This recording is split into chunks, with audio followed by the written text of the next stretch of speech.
Ahoy mateys, this is BrickBeard. Today I'm taking a look at an older set. This is the Castle of Morcia of the 2004 Knights Kingdom line. Let's see what this castle set has in store for us.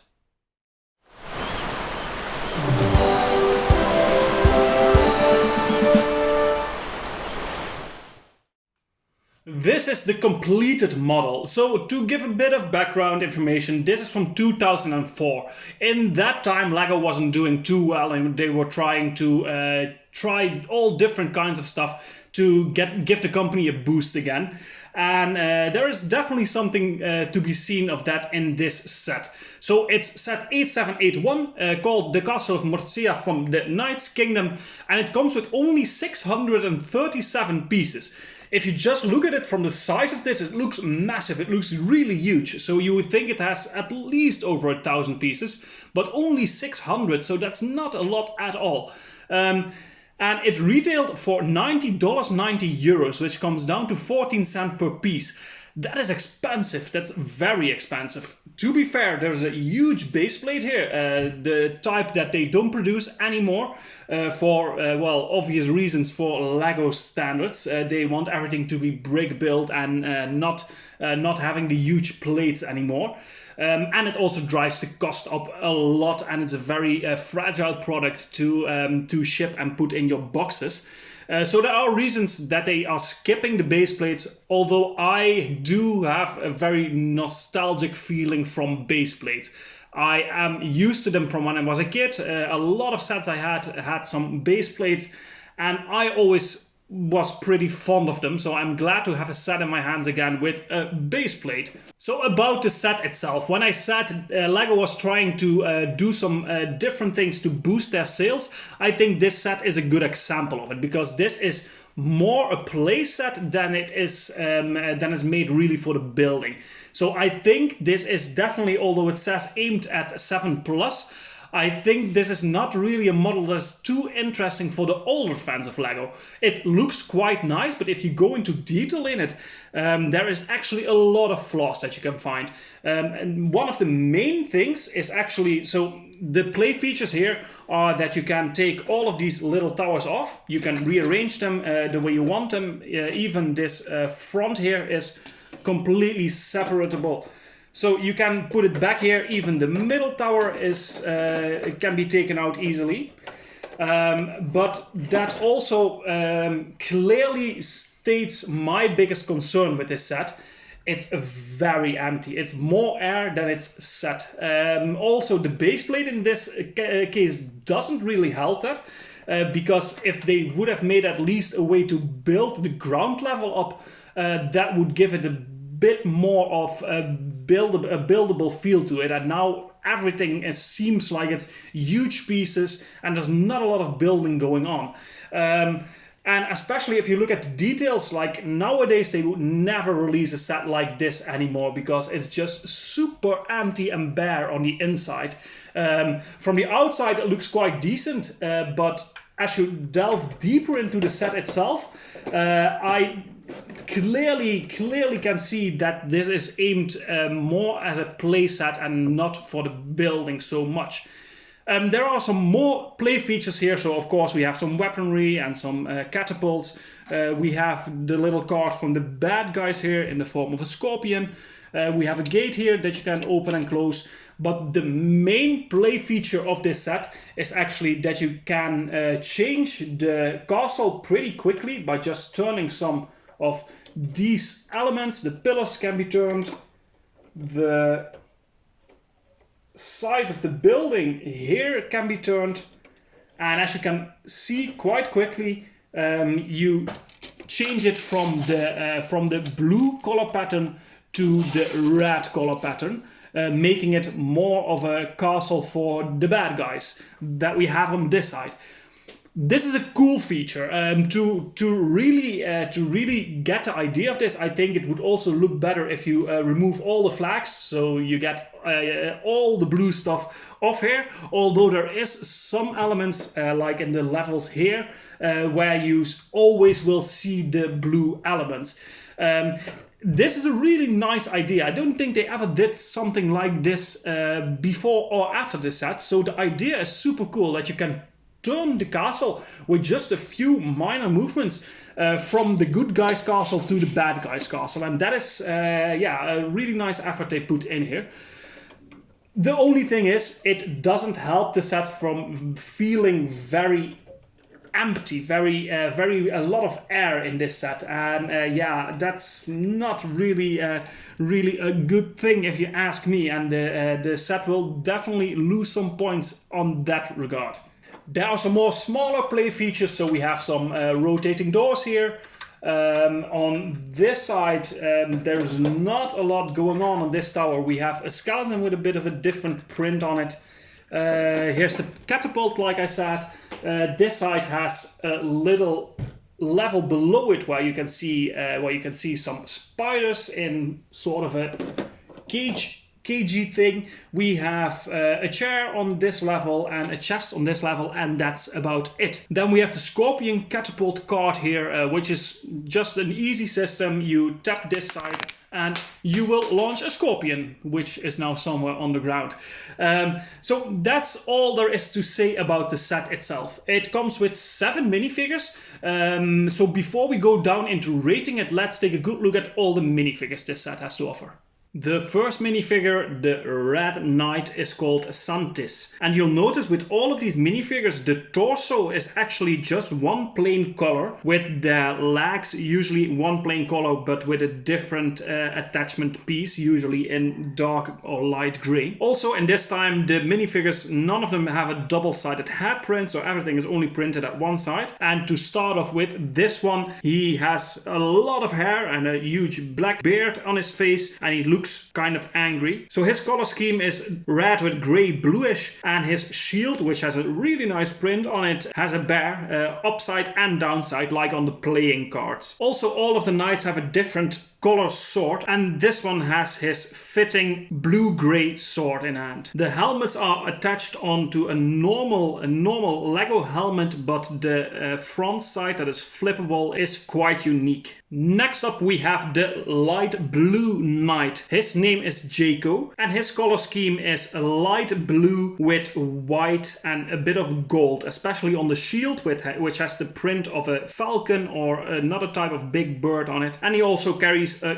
golden sword. His armor has a white print on it that is not too specific, and his face print looks a bit frowny but smiling and has a small hairline on top. The visor on top of the helmet is a bit different than in the last one, and this minifigure looks a lot younger than the previous one. The next knight is the green one, and he's called Raskus. His color palette is green with yellow and a bit of brown in the shield, and I don't know what happened on the shield print, but this is really ugly, especially compared to the bear and also compared to the eagle we just saw. This print just, I can't even make out what it has to resemble. I think it's also some kind of bear, but it just doesn't look good at all. He is carrying a bright yellow sword, which is also quite a weird fit, although the dark green with the yellow on the armor print, that looks pretty good. His visor is also a different type than in the last times. The visor on his helmet is also a different type than we saw on the last 2 minifigures. And if you lift it up, his face print is actually quite familiar. This is a face print they did use before on other minifigures, with a wild hairline, a bit of a frown on his face, and a smirk, and a goatee. And I think the face print is actually, together with the armor print, the best thing about this minifigure. Other than that, I think the shield and the sword bring it down. And the last of the 4 knights is the purple one, called Danju. His color scheme is purple with gold and silver, and he has a silvery gold sword and a shield with a wolf print on it. And this print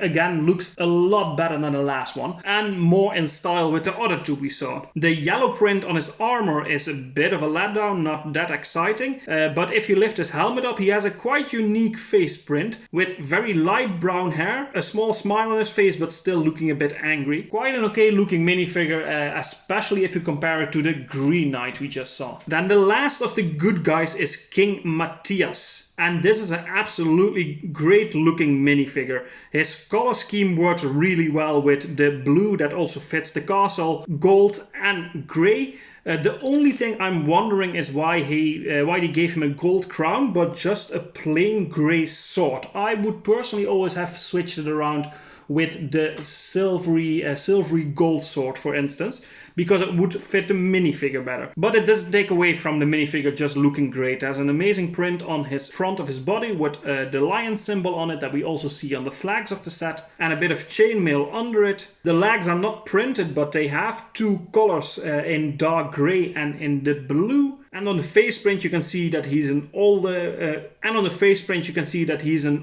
gentleman with a white and grey beard with a small smile on his face. And this is absolutely a great looking minifigure. Then we come to the bad guy, and the first one is one of the Shadow Knights, and he looks pretty menacing with a very dark color palette with dark red and black, and a great looking scorpion print on his chest, a nice helmet, and a face print that is really fitting to this character, with a lot of details in the facial hair, in a beard with a pattern in it, and a bit of scruffy hair, and an angry looking face. By the looks of it, these bad guys won't have any problem taking the good guys out. And the last minifigure is Lord Vladek, and he resembles the knights a lot in the sense that he has the same type of sword with a different color palette, the same type of shield with a different print on it, and even the same type of armor that he's wearing. Although the color palette, the print and the colors on this makes it look a lot better, I think. The print on the armor is really cool. The print on the shield looks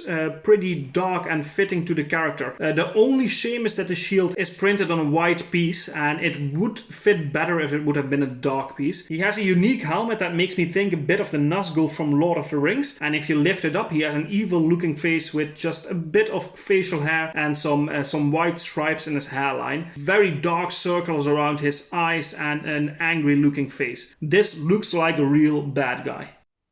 So with 7 minifigures for $90, 90 euros, I think the set could have even used some more, maybe another bad guy or two. We do have the skeleton that they don't usually count as a minifigure, and on the castle side itself we get four knights and 1 king on this side. And there is a bit of backstory in the instruction manual in the back here with some drawings that depicts the story of this castle and the knights. The way they drew this is not really up to standard as you would see it nowadays. It has a very distinct style to it, which I don't think works out that well. I think the way they do it nowadays is much nicer. But it's obvious that LEGO learned from certain mistakes from the past. Not that I'm calling this set a mistake, but it's just aimed at a bit of a different audience, I think. So without further ado, let's go down to rating the set. So as you saw, the minifigures is a nice selection. There is a lot of variety in the minifigures. We get the 2 bad guys with the Lord Vladek there, and not the ugly buildable Vladek figure, but just a normal minifigure, which is a lot better if you ask me. The king really stands out and with his print and his golden crown. And other than that, the minifigures are not the best. I think they all look the same with just a different color, and not really that exciting. The body prints, if you take everything off, is completely empty. And yeah, I don't like the minifigure selection in this so much, but it's still not bad. So I'm gonna give that a 7 out of 10. Then for the building experience, like I said in the beginning, this is not really a set that is amazing to build. It's all very basic, very easy, consists of smaller elements that you put on top of it in the end. So building experience is not exciting for this one. The end result might look nice, and it's nice that you build up in this pyramid kind of shape. But still, yeah, it's not a great build on this one. So I'm gonna give that a 6 out of 10. Then playability, and that's where this set shines, and actually what this set is probably also designed for. Playability, there's a lot going on. Children will have a lot of fun with this set, with rearranging the towers and just playing with all the minifigures, changing the castle from the good side to the bad side. The bad guys with their scorpion card here, some traps and some gates. I think playability in this set is really high, which is also for me one of the reasons that I think it doesn't appeal to me and therefore other adult fans of LEGO that much. But that doesn't take away that the playability is great, and I'm going to give that an 8 out of 10. Then display value. If you just look at it from a distance, the set looks quite impressive. It looks nice, it has a nice appeal, but once you start going deeper into the set, you will see its flaws. That's why the display value will get not the highest rating, just a 7 out of 10. Still very good, but don't go up too close because you will definitely have the feeling that the set is missing some parts. Talking about parts, so this set does have quite a nice selection of parts. Not only the minifigures are quite unique, we get a base plate, which is very rare, especially nowadays. It doesn't happen anymore. But also the blue that they used is pretty rare. We have some armor for the horse and some unique elements in here. So I think the part selection is actually pretty good for this set. Even if you would break it down and would just use the normal elements, you can definitely, without a base plate and anything, build a nice castle of your own. So the part selection is actually pretty good and impressive. And I didn't even mention the flags, which are super cool to have those, and pretty good quality as well. So part selection, I'm going to rate that an 8 out of 10. And then we come to one of the painful points of this set, the value for money. So at $90, 90 euros, official retail price. Of course, I paid a bit more for it because the set has been out for 16 years, so it's quite old, and it's in great shape. So I got this second hand from Crazy Carrot Company. The people that saw my unboxing video a while ago know that this set was coming up. And the quality is just still really good. For a set that is 16, 17 years old, the instruction manual is in great shape, the base plate is in great shape, the minifigures are in great shape. It's just really nice to get it in this condition. But that means you pay a bit more for it. But even if you wouldn't pay a bit more for it and you would just pay 90 euros, $90 for this set, it's a lot. It comes down to 14 cents per piece, and that is something that LEGO rarely does nowadays. Like, sets just don't go for those prices anymore. A 637 piece set, I think nowadays would sell for a maximum of $70, $80 or euros. So it's quite expensive, even for that time. So value for money, I'm only going to give a 5 out of 10.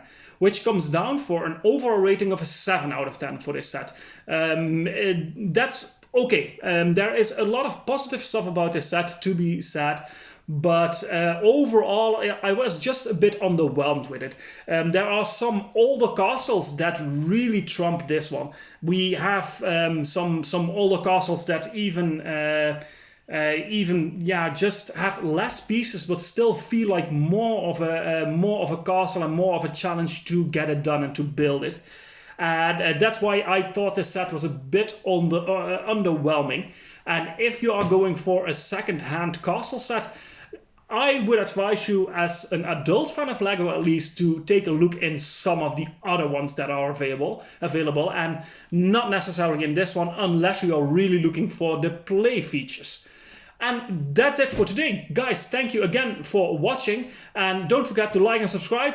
There is more stuff coming up with some second-hand lots that I got, which is going to be very exciting. Some older stuff that we'll be taking a look at, which at the moment I'm going to do more older LEGO sets because, I'm starting to get the LEGO room done. So keep an eye out for that. In the meantime, don't forget to like, subscribe, and hit the notification bell. Leave a comment, and I'll see you guys in the next video.